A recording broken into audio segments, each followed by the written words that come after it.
ഇന്ന് കുട്ടികൾക്കും മുതിർന്ന ആളുകൾക്കും ഇപ്പം ടീനേജ് ഗ്രൂപ്പുള്ള ആളുകൾ അതേപോലെ കുട്ടികൾ എന്ന് പറയുമ്പോൾ ഒരു 5 വയസ്സ് 6 7 വയസ്സ് അല്ലെങ്കിൽ 10 വയസ്സുകളിൽ എല്ലാവർക്കും കോമൺ ആയിട്ടും കാണപ്പെടുന്ന ഒരു സ്കിൻ കണ്ടീഷനാണ് എക്സിമ അല്ലെങ്കിൽ വരണ്ട ചർമ്മം അല്ലെങ്കിൽ നമ്മുടെ സ്കിന്ന് പൊട്ടിപ്പോകുന്ന ഒരു അവസ്ഥ. അപ്പം ഇന്ന് ഇപ്പോൾ സ്കിൻ ഫോൾഡുകളിൽ അല്ലെങ്കിൽ സ്കിന്ന് കൂടുതൽ ടൈറ്റൻഡ് ആയിട്ടുള്ള ഏരിയാസുകളിലൊക്കെയാണ് ഈ ഒരു എക്സിമ കണ്ടീഷൻസ് കോമൺ ആവുന്നത്. അതേപോലെ തന്നെ ജനറലൈസ്ഡ് ആയിട്ട് നമുക്ക് ഈ ഒരു എക്സിമ കണ്ടീഷൻസ് കാണാറുണ്ട്. അപ്പോൾ നമുക്ക് ഇന്നത്തെ വീഡിയോയിലൂടെ എക്സിമ അല്ലെങ്കിൽ ഡ്രൈ സ്കിൻ പ്രശ്നങ്ങളുടെ കോസസുകൾ അതിൻ്റെ പ്രതിവിധി കാര്യങ്ങളൊക്കെ ഒന്ന് ഡിസ്കസ് ചെയ്യാവുന്നതാണ്. ഹായ്, ഞാൻ ഡോക്ടർ ജൂഹി ദാസ്, ക്യോൺബി ഹെൽത്ത് കെയറിലെ ഹോമിയോപ്പതിക് ഫിസിഷ്യനാണ്.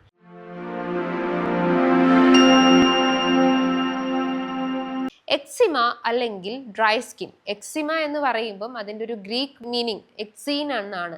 അതിൻ്റെ ഒരു മീനിങ് നോക്കുന്ന സമയത്ത് ബോയിൽ ഓവർ അല്ലെങ്കിൽ ബേൺ ഔട്ട് അല്ലെങ്കിൽ ബ്രേക്ക് ഔട്ട് എന്നുള്ളൊരു മീനിങ് ആണ്. ഇവിടെ സംഭവിക്കുന്നത് എന്താ വെച്ചാൽ നമ്മുടെ സ്കിന്നിന് ഒരു പ്രൊട്ടക്റ്റീവ് ബാരിയർ ഉണ്ട്.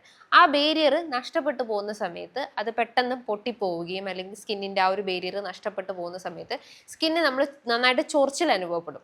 അതവിടെ ഒരു ഓർഗാനിസംസോ അല്ലെങ്കിൽ ഒരു പാത്തോജൻസോ കാര്യങ്ങളോ ഒന്നുമല്ല. നമ്മളെ ബോഡിയിൽ ഉണ്ടാകുന്ന ഇമ്മ്യൂൺ സിസ്റ്റത്തിൽ ഉണ്ടാകുന്ന ഇംബാലൻസ് കാരണമാണ് ഈ ഒരു എക്സിമ അല്ലെങ്കിൽ ഈ ഒരു ഡ്രൈ സ്കിൻ പ്രശ്നങ്ങൾ കാണിക്കുന്നത്.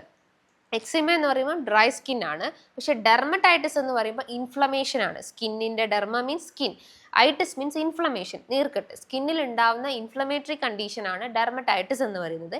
എക്സിമ എന്ന് പറയുമ്പോൾ സ്കിന്നിൻ്റെ സർഫസ് ബ്രേക്ക് ചെയ്തിട്ട് അല്ലെങ്കിൽ സ്കിന്നിൽ നന്നായിട്ട് ചൊറിഞ്ഞിട്ട് അത് ആ ഒരു പ്രതലം പൊട്ടിപ്പോവും, അല്ലെങ്കിൽ നമുക്ക് കാണാൻ പറ്റത്തില്ല, ജസ്റ്റ് ഒന്ന് ബ്രേക്ക് ആയിട്ട് വൈറ്റ് സ്കെയിൽസ് പോലെ കാണിക്കാവുന്നതാണ്. അതാണ് നമ്മൾ എക്സിമ എന്ന് പറയുന്നത്. ഇതിന് പല സ്റ്റേജുകളാക്കി നമുക്ക് കാണിക്കാവുന്നതാണ്. എക്സിമ എന്ന് പറയുമ്പം അതിൽ തന്നെ നന്നായിട്ട് ചിലർക്ക് ചടിച്ച് വീർത്ത് ഇങ്ങനെ ബ്ലിസ്റ്റേഴ്സ് പോലെ അല്ലെങ്കിൽ ചെറിയ കുരുക്കൾ പോലെ കാണിക്കാവുന്നതാണ്. അത് പല ഏരിയാസിലും കാണും. നമ്മുടെ കൈയിൻ്റെ പുറത്ത്, കാലുകൾക്ക്, ഷോൾഡേഴ്സിൽ, ഫേസിൽ, നെക്കിൽ, ജനറലൈസ്ഡ് ആയിട്ട് നമുക്ക് ഈ പറഞ്ഞിട്ടുള്ള എക്സിമ കണ്ടീഷൻസ് കാണിക്കാവുന്നതാണ്. അപ്പോൾ ആദ്യം ഒരു കുരുക്കൾ പോലെ കാണിക്കും.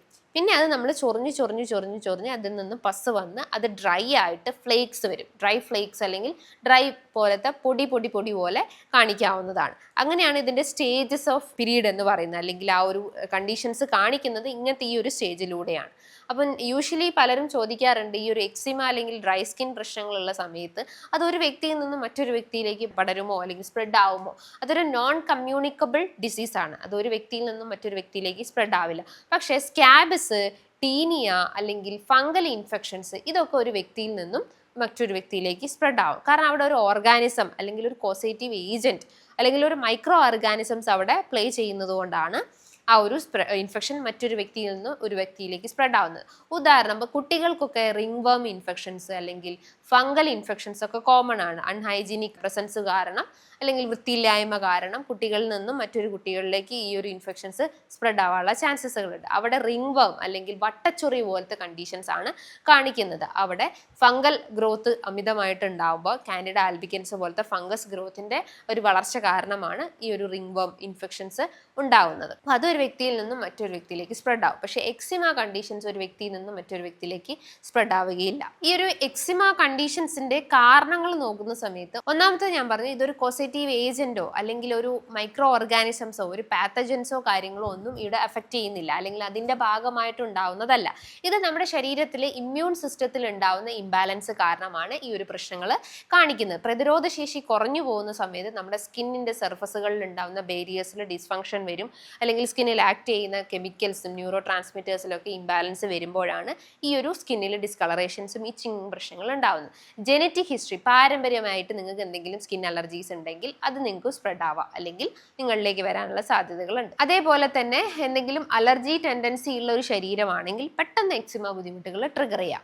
ദെൻ എൻവയോൺമെന്റൽ ഫാക്ടേഴ്സ്, ലൈക്ക് നമ്മളിപ്പോൾ കോൾഡിനോട് എക്സ്പോഷർ ആയിരിക്കുക, കൂടുതൽ ഹോട്ട് ക്ലൈമറ്റിനോട് എക്സ്പോഷർ ആയിരിക്കുക, അങ്ങനെ എന്തെങ്കിലും ക്ലൈമറ്റ് വേരിയേഷൻസ് കാരണം ബുദ്ധിമുട്ടുകൾ ട്രിഗർ ചെയ്യാവുന്നതാണ്. ഇനി മേജർ ട്രിഗറിങ് ഫാക്ടേഴ്സ്, ചില പോയിന്റ്സുകളിൽ നമുക്ക് ഈ ഒരു എക്സിമ സിവിയർ ആവാൻ ചാൻസസുകളുണ്ട്. നിങ്ങൾ ഓവറായിട്ട് എന്തെങ്കിലും പെർഫ്യൂംസ് യൂസ് ചെയ്യുക, ചില സോപ്പുകൾ യൂസ് ചെയ്യുന്ന സമയത്ത്, പൗഡർ, ചില സൺസ്ക്രീൻസ്, ചില ബ്യൂട്ടി പ്രൊഡക്ട്സുകൾ യൂസ് ചെയ്യുന്ന സമയത്തൊക്കെ ഈ ഒരു എക്സിമ കാര്യങ്ങൾ ട്രിഗർ ചെയ്യാൻ ചാൻസസുകൾ കൂടുതലാണ്. അതേപോലെ തന്നെ ചില ഡിറ്റർജൻസുകൾ അല്ലെങ്കിൽ ചില സോപ്പുകൾ, ഫേസ് വാഷുകൾ, ഹാൻഡ് വാഷുകൾ യൂസ് ചെയ്യുക. അതേപോലെ തന്നെ ചില ഗ്ലൗ യൂസ് ചെയ്യുന്ന സമയത്ത്, ചില വൂളൻ ടൈറ്റൻഡ് ആയിട്ടുള്ള ഡ്രസ്സ് യൂസ് ചെയ്യുന്ന സമയത്തൊക്കെ ഈ ഒരു എക്സിമ ട്രിഗർ ആവാൻ അല്ലെങ്കിൽ ഉള്ള കണ്ടീഷൻസ് കൂടാനുള്ള സാധ്യതകൾ ഉണ്ട്. ഇനി നിങ്ങൾ ഇതിൻ്റെ ലക്ഷണങ്ങൾ നോക്കുന്ന സമയത്ത് സിവിയർ ആയിട്ടുള്ള ഈച്ചിങ് അനുഭവപ്പെടാം, ചൊറിച്ചിൽ അനുഭവപ്പെടാം, റെഡ് ആയിട്ടുള്ള ഡിസ്കളറേഷൻസ് കാണിക്കാവുന്നതാണ്. ചിലർക്ക് അവിടെ നിന്നും ബ്ലഡ് അല്ലെങ്കിൽ ഒരു ചലം പോലത്തെ സാധനങ്ങൾ യൂസ് ചെയ്ത് വരാവുന്നതാണ്. ബ്ലിസ്റ്റർ, കുമിളുകൾ പോലെ അല്ലെങ്കിൽ കുരുക്കൾ പോലെ കാണിക്കാവുന്നതാണ്. ചൊറിഞ്ഞു പൊട്ടിയിട്ട് വൈറ്റ് സ്കെയിൽസ് അല്ലെങ്കിൽ വൈറ്റ് പൊടി പോലത്തെ കണ്ടീഷൻസൊക്കെ അല്ലെങ്കിൽ ബുദ്ധിമുട്ടുകൾ ഇതിൻ്റെ ഭാഗമായിട്ട് കാണിക്കാവുന്നതാണ്. ഇതാണ് മെയിൻലി കോമൺലി നമുക്കുള്ള ഒരു ലക്ഷണങ്ങൾ എന്ന് പറയുന്നത്. ഈ ഒരു എക്സിമ കണ്ടീഷൻസിന് നമ്മൾ ഒഴിവാക്കേണ്ടതായിട്ടുള്ള ഒരുപാട് ഫുഡ് ഐറ്റംസ് ഉണ്ട്. എസ്പെഷ്യലി ഡയറി പ്രൊഡക്ട്സുകൾ കംപ്ലീറ്റ് ആയിട്ടും കട്ട് ചെയ്യുക, പാൽ ഉൽപ്പന്നങ്ങൾ കുറയ്ക്കുക, നെയ്യ്, വെണ്ണ, ബട്ടർ കാര്യങ്ങൾ കുറയ്ക്കുക, ഗ്ലൂട്ടൻ അടങ്ങിയിട്ടുള്ള ആഹാരങ്ങൾ കംപ്ലീറ്റ് ആയിട്ടും കുറയ്ക്കുക. അത് നമ്മൾ ഇൻഫ്ലമേറ്ററി കണ്ടീഷൻസ് ട്രിഗർ ചെയ്യും, ഇമ്മ്യൂൺ സിസ്റ്റത്തിൽ ഇംബാലൻസ് ക്രിയേറ്റ് ചെയ്യും. ദെൻ അതിനോടൊപ്പം തന്നെ പ്രോസസ്ഡ് ആയിട്ടുള്ള ആഹാരങ്ങൾ, ഷുഗറി ആയിട്ടുള്ള ആഹാരങ്ങൾ, junk food, fast food, jam, jellies കാര്യങ്ങൾ, മധുരത്തിൻ്റെ ഇൻടേക്കൊക്കെ കംപ്ലീറ്റ് ആയിട്ടും റെഡ്യൂസ് ചെയ്ത് കൊണ്ടുവരാൻ ശ്രമിക്കുക. അതേപോലെ ആൽക്കഹോൾ, സ്മോക്കിംഗ് അഡിക്ഷൻസ് ഒക്കെ ഉണ്ടെങ്കിലും അതും കുറച്ച് കൊണ്ടുവരാൻ ശ്രമിക്കുക. നിങ്ങൾക്ക് എന്താണോ ട്രിഗർ ചെയ്യുന്ന അലർജീസ് അത് ജസ്റ്റ് ഒന്ന് അനലൈസ് ചെയ്യാൻ ശ്രമിക്കുക.